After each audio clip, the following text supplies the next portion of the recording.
Et nous avons remarqué que les gens prient, c'est vrai, mais l'intercession c'est un art, comme je l'ai dit.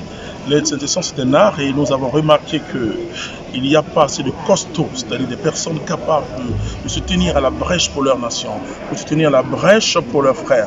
Donc il fallait tout simplement rassembler tous les enseignements et choisir des prédicateurs qui ont de l'expérience par rapport à l'intercession pour venir nous communiquer quelque chose. Et nous bénissons le Seigneur parce que déjà nous sentons sa grâce. Nous venons de vivre la première session et je dis merci d'abord à Dieu, je dis merci au Père Peter, je dis merci à Cyril John et nous avons reçu des enseignements solides et quand on voit ceux qui sont en ligne, leurs réactions et ceux qui sont en présentiel, on ne peut que dire merci au Seigneur Jésus-Christ, merci aux organisateurs parce que tout se passe bien et nous invitons les autres puisqu'on aura encore une deuxième session. Alors nous invitons les uns les autres à garder vraiment la foi et surtout à suivre les exercices que nous allons leur communiquer.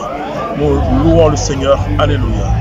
Moi, je crois personnellement que c'est parce qu'on ne joue pas notre rôle d'intercesseur que le monde est récupéré à cette physionomie-là, cette allure.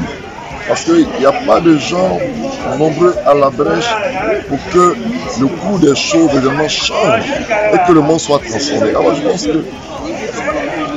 est bon que les chrétiens puissent prendre leur responsabilité.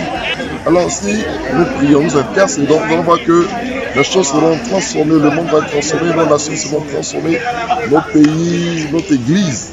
Alors je prie Dieu pour que cela vienne à travers cette école du bien de ces choses. Alors que Dieu bénisse tous les intercesseurs et tous ceux qui hésitent.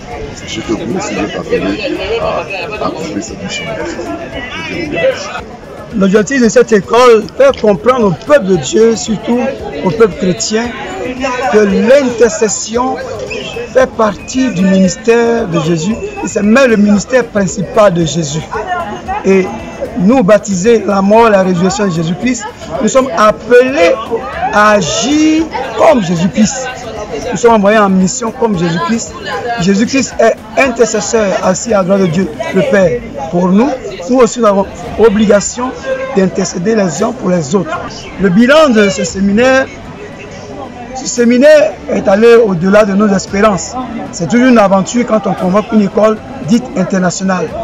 Mais par l'affluence, d'abord en présentiel, ensuite avec ceux qui nous suivent en ligne, avec tous les pays qu'on a cités qui nous ont suivis en ligne, je crois que le bilan est positif, en ce sens que le peuple de Dieu a répondu à l'appel, a été attentif, mais il est encore plus positif parce que les enseignants ont été à la hauteur et ils nous ont fait découvrir vraiment la parole de Dieu.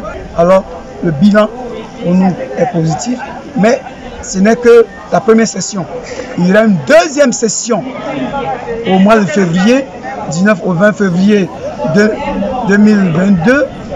Et cette session s'intéressera particulièrement à l'intercesseur, puisqu'on va faire allusion à Élie qui a prié, qui a calmé la tempête et les nuages sont apparus et il a plu après 7 années de sécheresse.